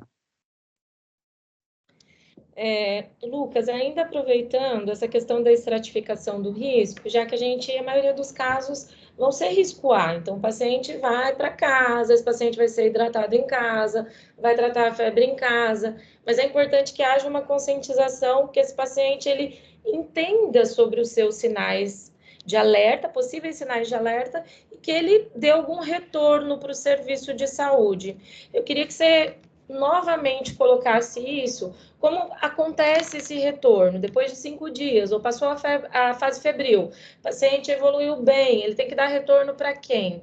Como está funcionando isso? E se ele tem sinais de alerta, aonde ele tem que para onde ele se dirige? Quando a gente foi formar justamente a questão das tendas, a gente já teve esse pensamento também, sabe, Paulo? O pensamento da gente das tendas, o fluxo, por experiência de outros estados que a gente já verificou, que acompanhou, o fluxo acaba sendo muito grande. Então, a gente já projetou a formalização de papéis, mesmo folhetos, em que o folheto já apresenta dizendo quais são os sinais de gravidade, informando para onde ele teria que ir. Então, assim, como é o folheto, ele, na verdade, é um folheto que ele explica, que é um folheto estadual, eu não consigo dizer que ele vá, por exemplo, vá para o Hospital Edson Ramalho. Aí, quando vê o mesmo folheto que ele veicula lá em Cajazeiras. Então, assim, a gente colocou um serviço de saúde mais próximo, para justamente ir ao serviço de saúde mais próximo, mas que não seja da atenção primária, ou seja, UPA ou hospital. Tá? Aí, assim, a gente tenta passar mais disso, porque assim, o fluxo, como você disse, o fluxo vai ser maior do grupo A, do grupo B também, porque, na verdade, hoje, a população de risco é muito fácil de se ter, né? E a boa parte das vezes é quem mais se cuida, na verdade. Então, é um folheto que vai ser extremamente disseminado, né? E acho que a gente consegue um pouco deixar essa conscientização, o restante fica por conta do próprio enfermo, né? A verdade é essa. E por último, assim, Lucas, acho que uma das questões, acho que quando se depara, inclusive, né, todos dos serviços de saúde, é que a gente tem várias condições de saúde ou várias doenças aí que têm sinais simples. Então, vamos pegar mesmo nas arboviroses, a gente pega dengue, a gente pega chikungunya, que tem uma diferença da dor articular, mas a dengue por si só também pode ter dor articular em menor proporção, mas também pode ter. E além disso, a gente está em casos de influenza, e esses casos de influenza, casos inclusive com risco de agravamento, né? Apesar da vacinação, apesar de tudo mais, acho que é uma rotina diária. Como lidar com essa questão para definir o caso de dengue ou para definir qual é o melhor fluxo para esse paciente. Até 5 dias, RT-PCR, depois disso vai fazer sorologia. Como está estabelecido isso? Tá ligado, né? Eu pensei que ligado. Não, ótimo. Perfeito. Outra forma também da gente justamente saber como é que a gente vai fazer, a gente pensou muito nisso também, como é que eu vou disseminar para a minha equipe, para a minha própria equipe, se esse paciente ele vai entrar no RT-PCR ou vai para a sorologia. Nas próprias tendas e nos próprios hospitais, a gente vai ter pegado em parede mesmo, tá? Porque o profissional que está hoje não é o mesmo que está amanhã. Então, a gente vai ter justamente tanto para a equipe da enfermagem, como para a equipe multidisciplinar também, essa questão do folheto explicando, tá? Porque, assim, como eu disse, o fluxo é muito intenso pelo que a gente verificou em outros estados, né? Então, esse fluxo intenso, ele acaba comprometendo o atendimento médico. A verdade é essa, ele acaba comprometendo o atendimento médico. Então, é um atendimento médico direcionado. E aí, a gente tenta, de todas as formas, com formulário mais assim, como se fosse mais específico, mais direcionado para a questão da arbovirose, e a gente tenta também deixar tudo mais específico também para que flua mais rápido. Para fazer a diferenciação com a influenza, né, a gente pensou de que não é porque o paciente ele está indo para uma tenda que foi destinada, que ela foi inserida no contexto do aumento da dengue, que a gente não possa perguntar por outros sinais e sintomas. Então, a gente pega sinais e sintomas que são mais relacionados também a outras patologias, podendo ser justamente por causa da influenza, uma coisa que pense mais aí justamente no resfriado, e aí a gente destina, até mesmo que não. Isso é muito bom, porque a gente exclui a patologia arbovirose. E aí, boa parte das vezes, a gente até nem precisa nem fazer testagem, ou seja, RT-PCR ou sorologia, a gente vai justamente para o outro lado também. Assim, o atendimento de tenda, ele surge no contexto da arbovirose, mas ele não exclui qualquer outra doença. Tá? Ótimo. E aí, se o paciente tiver necessidade de internação e tudo mais, ou poderia até direcionar mesmo o paciente para o serviço hospitalar. Excelente, Lucas. Eu falei que era a última, tá? Mas agora é a última de verdade, eu prometo. Não vou mais ocupar teu tempo depois. Mas é o seguinte, a gente tem vivido um cenário epidemiológico, digamos, preocupante em todo o Brasil, em relação às arboviroses. E o que foi até mencionado por ti logo no começo da tua apresentação é a questão da subnotificação. Então, a gente tem casos e esses casos vão passando e a gente, de maneira epidemiológica, não consegue controlar adequadamente, nem fazer o aporte de recursos adequados para aquelas regiões mais vulneráveis ou mais afetadas, ou definir estratégias de controle de vetor, enfim, que a gente tem. Como lidar com essa situação? O que fazer para tentar estimular a notificação adequada aí, na nossa rede? Vamos lá. Um ponto que a gente pode fazer, o primeiro ponto, é justamente a gente ofertar o material para que seja notificado. Eu não consigo notificar o serviço sem material. Ou notificação justamente do paciente que adere ao serviço de saúde, perdão, que adentra ao serviço de saúde, que realiza testagem, ou até mesmo aquele que vai para o caso suspeito devido ao perfil clínico, né, e epidemiológico. O que a gente faz é justamente, não tem como correr disso. Eu acho que a principal chave é a educação, tanto da população quanto do profissional. Então, a equipe da APS, Atenção Primária à Saúde, a gente já fica fazendo esse contextualizando, para que os próprios agentes de saúde, comunidade de saúde, o ACS, eles fiquem lá em cima. Porque, assim, não adianta de nada eu ter 700 casos aqui não foram notificados. Aí depois eu tenho 2 óbitos. Por quê? Dengue. Não bate, a informação não bate. Eu tenho que ter uma notificação muito grande frente ao número de óbitos. Essa foi a grande preocupação, na verdade, do ano de 2024. Porque a gente viu que os óbitos chegaram muito mais cedo. Quando a gente pega a questão do quantitativo de óbitos, frente ao quantitativo de notificação, nos anos vindouros, na verdade, o óbito hoje chegou 4, 5, 6 semanas epidemiológicas mais cedo do que era para chegar. Então, isso é uma forte evidência da fragilidade da notificação. O que a gente faz é, justamente, educação continuada com os ACS, educação continuada com a própria população também. Assim, justamente, a gente disseminar a mídia, a forma da gente disseminar, por exemplo, o 0800, do Disque Saúde, dengue, do Alô Saúde Dengue, no caso, é justamente uma forma da gente tentar que a população, seja ou mais leiga ou mais instruída, depender que seja, ela tenha um número, um 0800 para ligar de forma gratuita e ter o suporte. Uma das orientações que a gente dá no 0800 é: o paciente bateu com sintomas, procurar ou a atenção básica ou a atenção especializada, dependendo do caso dele, para que a paciente chegando, ele seja notificado. Por parte estadual, dos serviços estaduais, a gente já orientou muito bem que os diretores passem essas informações para os seus servidores. Né? Então, assim, eu acho que é muito...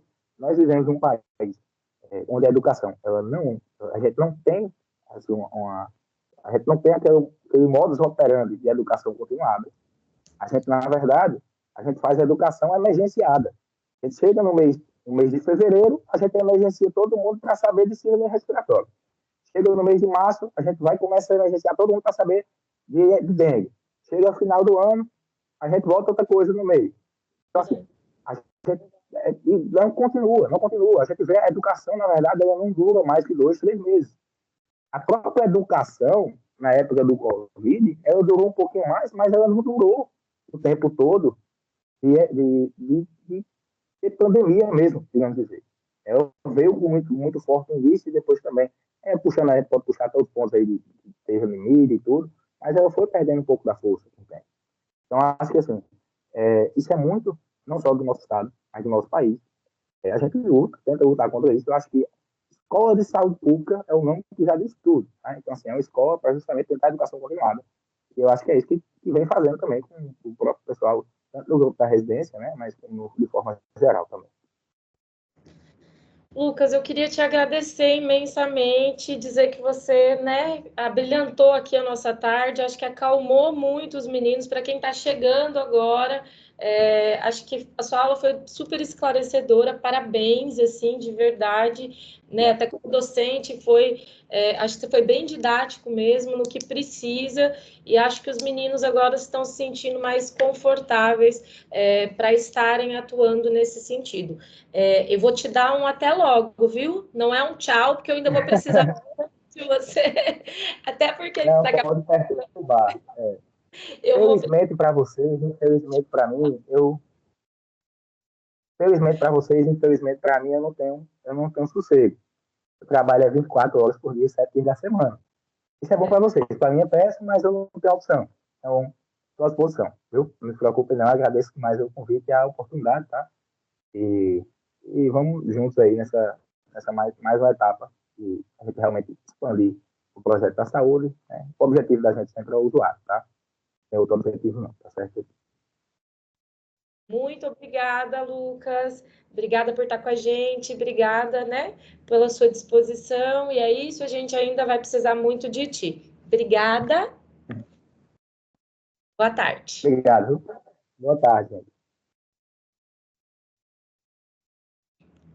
Meninos, agora então, antes da gente concluir, algumas, né, coisas para a gente deixar acertado. A gente vai, para quem perguntou se essa aula vai ficar gravada, a aula está gravada, certo? E a gente vai sim deixar disponível na plataforma para que vocês possam rever. Às vezes a gente tem bastante conteúdo e a gente não consegue absorver tudo, para que vocês possam rever. Partindo de segunda-feira, a gente vai começar a estruturar também para que, além da aula, vocês tenham os materiais complementares no ambiente virtual de ensino. Então, a gente vai usar o Moodle, certo? Que é comum para todo mundo, acho que todo mundo deve ter usado em algum momento durante a formação de vocês, e ali a gente vai fazer alguns caminhos no Moodle, para que vocês tenham que ler, né, algumas coisas, além de ler, façam algumas coisas, algumas resenhas, participem de alguns fóruns. É um momento para a gente trocar e para a gente colocar dúvida. Lembrem-se que esse curso de capacitação, ele é dinâmico, certo? Então, a nossa ideia é que vocês participem desse processo. A gente tem uma ementa que a gente, né, pré-elaborou, a gente vai tentar trazer as pessoas que são referência na área para vocês, mas partindo disso, a gente quer saber o que vocês estão achando também e o que é possível de melhorar, até para que a gente consiga atender as necessidades de vocês. Pedro quer fazer uma fala agora? Olha, é mais para fechar mesmo, a gente lembrando aí da lista de presença que está no grupo, no chat, sabe? Por favor, preencha, não se esqueçam. A gente vai estar providenciando a inserção de vocês no Moodle também, já respondi a Bianca aí no chat, da inserção de vocês também, aí o acesso vai ser liberado, conforme o Valerie colocou também, mas aí os ajustes a gente vai fazendo com as coordenações e colocando. Então, acho que é isso. Foi muito bom a fala do Dr. Lucas. Acho que é um bom início para isso. Isso, Bárbara. Inicialmente de 12 horas os plantões. A gente está organizando e fechando direitinho. A gente vai encaminhar para os coordenadores, eles repassam para vocês as informações todas direitinho lá que a gente tiver, certo? E aí, mas se tiver alguma dúvida, alguma questão, pode colocar também, a gente fica... Colocar. Diego, eu não estou achando a lista não, Pedro. Vou... Espera aí. Tá aqui no chat. Ó, tô colocando de novo a lista, tá? O link é esse, ó. Vê lá. Aí. Agora tá. Agora você tem duas por falta de uma. Diegues e Bianca, é isto que pediu? Não, a Aline. A Aline, ela está aí também, viu?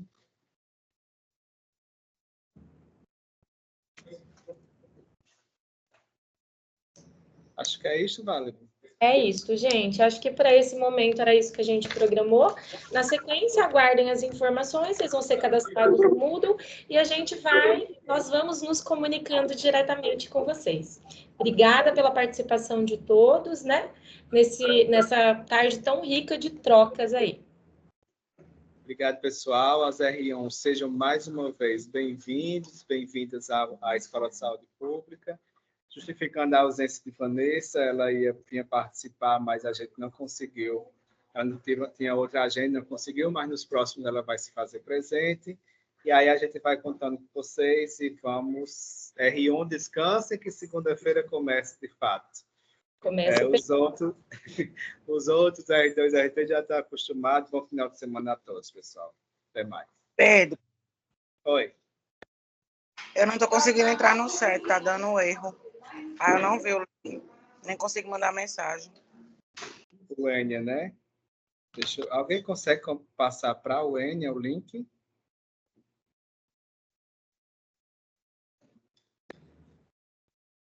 Tu tá pelo celular, Enia? Isso eu acho que é alguma configuração do celular, porque quando eu vou entrar no chat, aí diz que tem um erro, teve algum problema. Certo. Tu tem meu telefone? Meu número? Eu acho que não. Eu passo para ela, eu passo aqui para ela. Pode deixar. Pronto. Tu passa a lista, né, Diego? Passa aí, por favor. Passo agora para ela. Pronto, tudo certo, então. Obrigado, pessoal.